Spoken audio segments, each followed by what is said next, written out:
আসন্ন পবিত্র মহরম উপলক্ষে পাঁশকুড়া বিডিও অফিসের কনফারেন্স হলে আজ পাঁশকুড়া থানা এলাকার মহরম কমিটিগুলিকে নিয়ে সমন্বয় সভা করল পাঁশকুড়া থানা। উপস্থিত ছিলেন বিডিও মোহন ভার্মা, জয়েন্ট বিডিও সমীর নস্কর, পাঁশকুড়া থানার lady SI Gargi Banerjee, OC GRP, Panskura OC sub traffic Dilip Chatterjee, fire OC Kartik Patnaik. এছাড়াও উপস্থিত ছিলেন পাঁশকুড়া এসএস, প্রতাপপুর এসএস এবং গৌরাঙ্গপুর এসএসের প্রতিনিধিরা। এর পাশাপাশি উপস্থিত ছিলেন বিশিষ্ট সমাজসেবী তরুণ ভট্টাচার্য, উত্তম সেনা এবং শঙ্কর সামন্ত। এই সমন্বয় সভাটির আয়োজন করেন আইসি পাঁশকুড়া থানা শুভব্রত নাথ। এদিন প্রশাসনিক আধিকারিকদের সাথে সাথে উপস্থিত ছিলেন পাঁশকুড়া থানা এলাকার মহরম কমিটির প্রতিনিধিরা। আমরা সবাই সবার মতো করে আনন্দ করে এই উৎসবগুলোকে পালন করব, কিন্তু কোনো রকম যেন কোনো বিশৃঙ্খল বা ল অ্যান্ড অর্ডার সিচুয়েশন যেন তৈরি হয়ে না যায়, এরকম পাঁশকুড়া থানা থেকে আমার বলার ছিল। তো আপনারা সবাই খুব এই বছর আমাদের লাইসেন্স সংক্রান্ত বিষয়ে, প্রশাসনিক যে লাইসেন্স সেই সংক্রান্ত বিষয়ে আমরা আবেদন জানিয়েছিলাম। আমাদের যাতে লাইসেন্সগুলো ডিউ টাইমে আমরা পাই তার যাতে ব্যবস্থা করা হয় আমি আবেদন রাখবো, এবং এর সঙ্গে ইলেকট্রিক ব্যবস্থা সচল রেখে কিভাবে সুষ্ঠুভাবে মহরম পর্ব উদযাপন করা যায় তার নিমিত্তে যা যা ব্যবস্থা প্রশাসনিক আধিকারিকদের তরফ থেকে করা যায় আমি অনুরোধ রাখবো যাতে সুষ্ঠুভাবে হয় সেই ব্যবস্থা করা। আর বেশি কিছু আমার বলার নেই, আমি এতটা বলে দিলাম। 2023 সাল আবার ঘুরে আসে, তার জন্য আমি ইলেকট্রিক ডিপার্টমেন্টকে বলবো আপনাদের যে দায়িত্ব থাকবে সেই দায়িত্বটা আপনারা ঠিক মতো পরিচালনা করবেন। অনেক সময় দেখা যাচ্ছে যেখানে বিশেষ করে সার্টিগ্রি, সীমানান্ডা, লালচক ওখান থেকে যে কাজগুলো আসে ওইখানে একটু অসুবিধা হয়।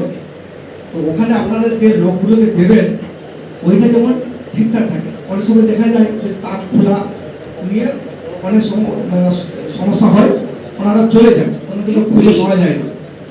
তো আমি আইসি সাহেবকে বলবো উনি বলে দেবেন যে ওখানে যে লোক থাকবে তাদের নাম্বারটা আমাদেরকে যেমন দেওয়া হয়।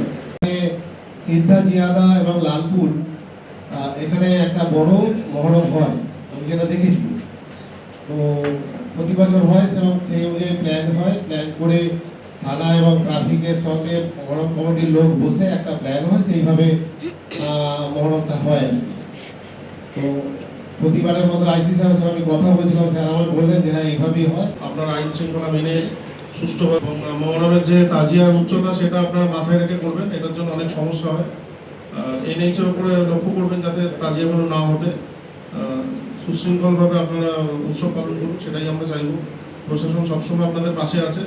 আর ভলেন্টিয়ারের লিস্ট এটা কাইন্ডলি আমাদের একটু আগে থেকে প্রোভাইড করবেন, এটা একটা সমস্যা। কারণ মহরমের দিন দেখা যায় যে ভলেন্টিয়াররা থাকে না ঠিকঠাক মতো, তারা তাদের দায়িত্ব পালন করে না, আমাদের সমস্যা হয়। আমরা তো থাকবোই, আপনাদের সামাজিক দায়িত্ব এটা যে আপনারা সুষ্ঠুভাবে অনুষ্ঠানটাকে সম্পূর্ণ করবেন।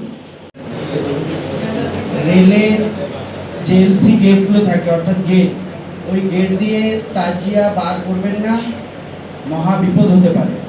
হাই টেন্সের লাইন থাকে, আমি জিআরপিতে যেহেতু অনেকদিন আছি এগুলো দেখেছি, বড় বড় বিপদ ঘটেছে। তো আপনারা লুকিয়ে হোক বা কাউকে না বলে হোক কখনোই এলসি গেট দিয়ে তাজিয়া বার করবেন না। ভাববেন যে এটা কাগজের তৈরি বা যাই হোক, কিন্তু ওটাও ইলেকট্রিক সুপরিবাহী হয়ে যায়, তো আপনারা করবেন না। আর যদি কোনো রেল লাইনের ধারে আপনাদের মহরমের যাত্রা থাকে সেটা খুব সাবধানে করবেন, কারণ বাচ্চারা বা যারা কম বয়সী ছেলেমেয়েরা তারা রেল লাইনের দিকে চলে যায়, তো এটা আপনারা অ্যাভয়েড করবেন। এই বলে আমি আমার বক্তব্য শেষ করছি।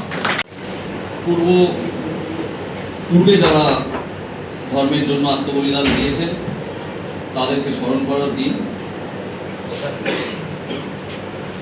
ভারতের বিশ্বের অনেক জায়গাতেই মহরম পালিত হয় এবং অবশ্যই পাঁশকুড়াতেও এতদিন ধরে হয়ে আসছে এবং শান্তিপূর্ণভাবে হয়ে আসছে। প্রত্যেকের কাছে প্রথমে প্রশাসনের তরফ থেকে আবেদন রাখবো এই বছরের মহরম যেটা অনুষ্ঠিত হবে সেটাও যাতে শান্তিপূর্ণভাবে হয়, সৌহার্দ্যের পরিবেশে হয়, সেইটা আপনারা জনপরিষেবার কোনো রকম ব্যাঘাত না ঘটে সেটা এনশিওর করার দায়িত্ব প্রশাসনের সাথে সাথে আপনাদের প্রত্যেকেরও। তো সেই দিকে খেয়াল রেখে পালন করব, আমাদের উৎসব পালন করব।